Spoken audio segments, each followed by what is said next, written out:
jangan sepelekan batuk yang lebih dari 3 minggu tidak ada perubahan dan sudah dibawa berobat. Begitu.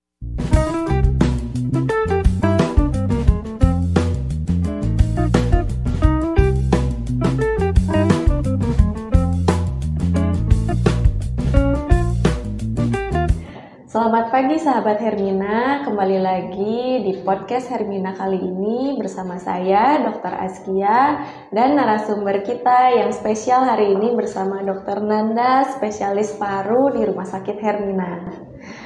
Nah, jadi sekarang kita akan membahas suatu gejala penyakit yang paling sering dialami oleh masyarakat dan kadang suka disepelekan ya dok. Benar. Ya, tentang batuk.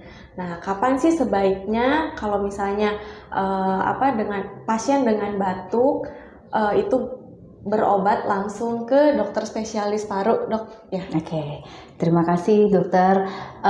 Pertama mengenai batuk itu sendiri, sebenarnya batuk itu adalah anugerah dari Allah yang Maha Kuasa ya, karena itu adalah salah satu respon pertahanan tubuh manusia bahwa ada sesuatu yang masuk ke dalam tubuh kita sehingga tubuh kita bereaksi membatukkan. Nah, batuk itu sendiri sebenarnya ada yang batuk yang memang merupakan suatu penyakit yang memang penyakit atau memang sudah suatu alergi atau turunan ya. Nah, jadi di sini kita ingin membahas mengenai batuk itu sendiri biar masyarakat tahu nih batuk itu seperti apa sih sebenarnya yang harus diwaspadai, karena kadangkala kita suka abai, suka merasa bahwa ini batuk biasa. Nah, di sini kita akan menjelaskan sedikit bahwa batuk itu penyebabnya macam-macam, tapi yang harus kita pastikan pertama apakah batuk ini penyebabnya dari paru atau dari ekstra paru. Nah, dari paru sendiri harus kita bedakan lagi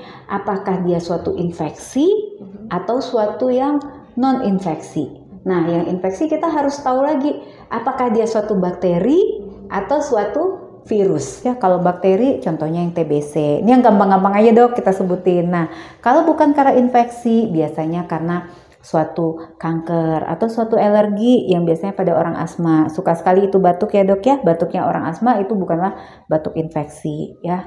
Kalau misalnya batuk dari ekstra paru itu bisa karena jantung, contohnya pada pasien pembesaran jantung, CAF itu ada mereka suka batuk, ataupun pada pasien-pasien MAH atau GERD suka yang mengeluhkan batuk yang muncul, ataupun pasien-pasien postnasal drip ya sinusitis rinitis itu suka sekali ada batuk. Nah, batuk ini kan merupakan gejala dari adanya sesuatu yang masuk ke dalam tubuh kita. Kalau batuk yang normal dan yang aman nih, dalam waktu 1 minggu atau sampai 2 minggu biasanya pasiennya sembuh. Apalagi kalau pasiennya sudah berobat, sudah dikasih obat, apalagi dikasih antibiotik, sembuh, tandanya itu batuknya aman. Nah, tapi yang harus diingat, kalau berobat dia sembuh, muncul lagi batuk, sembuh lagi, batuk lagi. Ini bukan batuk biasa, saya harus berobat ke dokter spesialis paru ya. Jadi pemirsa harus tahu bahwa batuk itu sendiri kita bedakan akut dan kronis. Akut di bawah 3 minggu, kronis di atas 3 minggu. Kalau dia akut, dia adalah penyakit batuk yang biasa. Bisa sembuh dengan pengobatan apabila disebabkan oleh bakteri, biasanya dokter akan memberikan antibiotik. Kalau dia karena virus, biasanya dia bisa sembuh sendiri, self-limiting disease gitu ya. Kalau virus nggak perlu dikasih antibiotik. Nah, atau yang bersifat berulang, sembuh sebentar, kambuh lagi, sembuh sebentar, kambuh lagi. Itu wajib deh hukumnya ke dokter paru. Untuk apa? Untuk diperiksa secara menyeluruh dan menentukan diagnosa penyakitnya. Apakah kita butuh ronsen, apakah kita butuh pemeriksaan dahak, apakah kita butuh pemeriksaan spirometri. Jadi jangan sepelekan batuk yang lebih dari 3 minggu tidak ada perubahan dan sudah dibawa berobat. Begitu dok. Nah, kalau misalnya dari batuk sendiri, kan batuk ini banyak ya jenisnya gitu. Ada batuk kering, batuk basah, atau misalnya yang suaranya tuh sampai menggonggong kayak apa ya, katak gitu ya.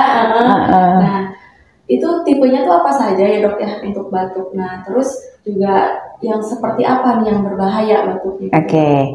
Nah, kalau nanya berbahaya, sudah pasti batuk berdarah tuh. Biasanya yang alarmnya pasien. Dan pertanyaan, batuk itu punya macam-macam tipe, yaitu batuk kering, batuk berdahak. Itu yang utamanya sebenarnya. Kalau pada batuk kering itu tidak ada dahaknya. Rata-rata pasien alergi itu dia batuknya kering, nggak ada isinya ya. Kemudian batuk dahak, bukan berarti pasien alergi tidak bisa berubah menjadi batuk dahak. Pasien alergi juga harus diingat. Sekarang ini dia karena alergi, tiba-tiba dia kena bakteri bisa menjadi berdahak, atau memang batuknya berubah karena makan obat lebih keluar dahaknya. Dahak, batuk dahak itu sendiri macam-macam. Dahaknya kental kah, warnanya apa, putih, kuning, hijau, itu menandakan suatu infeksi ya, dan itu menandakan beratnya suatu penyakit. Batuk yang berulang pada anak juga harus hati-hati ya. Kadangkala batuk pada anak itu yang paling sering diagnosanya adalah batuk alergi ya. Jangan-jangan anaknya adalah asma, jangan-jangan ya. Jadi bukan TBC dulu nih kalau batuk pada anak. Tapi kalau orang dewasa batuk berulang lama, TBC memang harus kita pikirkan. Kalau pada anak kita lebih memikirkan dulu adalah suatu alergi, khususnya apalagi bapak dan ibunya punya riwayat atau turunan alergi ya. Nah, di satu sisi nih saya mau nyinggung sedikit nih mengenai TBC. Nah, karena TBC ini sebenarnya gampang untuk didiagnosa, tapi kadangkala kalau ketemu sama dokter yang tidak tepat, lama sekali ketahuan bahwa itu TBC ya. Paling sering kalau dibilang gejala tipes, tapi badannya tambah lemah, tambah kurus. Kenapa dibilang gejala tipes? Karena seringkali pasiennya itu gejalanya meriang, mual, muntah. Pemirsa harus ketahui bahwa gejala utama dari TBC, kita bisa memikirkan TBC apabila batuk lebih dari 2 minggu ya.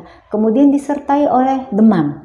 Khususnya subfebrisnya dok nggak terlalu tinggi, yang datangnya itu sore ke malam. Siang dokter biasa aja nih beraktivitas, tapi waktu malam badannya mulai hangat. Ketiga, keringatnya banyak ya, mungkin ini adalah gejala khas yang hanya orang TB tuh yang ngerti. Apalagi berat badannya menurun, jadi jangan abaikan berat badan teman-teman kita menurun.